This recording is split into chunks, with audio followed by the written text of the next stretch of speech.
Leviticus Chapter 1.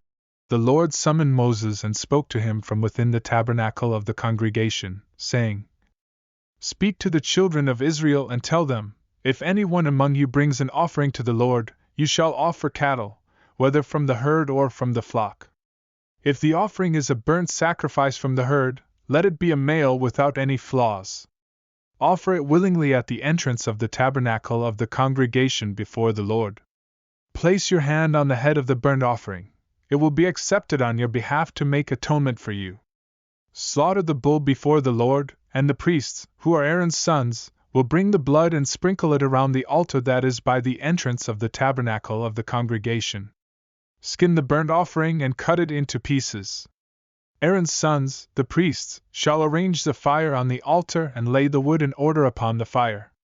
The priests, Aaron's sons, shall then lay the parts, the head and the fat, in order upon the wood that is on the fire on the altar. However, wash the innards and the legs with water. The priest shall then burn all of it on the altar as a burnt sacrifice, an offering made by fire, with a pleasing aroma unto the Lord. If the offering is from the flocks, whether sheep or goats, for a burnt sacrifice, it shall be a male without any defects. Slaughter it on the north side of the altar before the Lord, and the priests, Aaron's sons, shall sprinkle its blood around the altar. Cut it into pieces, including the head and the fat, and the priest shall arrange them in order on the wood that is on the fire on the altar. Yet wash the innards and the legs with water. The priest shall then bring it all and burn it upon the altar. It is a burnt sacrifice, an offering made by fire, with a pleasing aroma unto the Lord. And if the burnt sacrifice for an offering to the Lord is from birds, then bring turtledoves or young pigeons.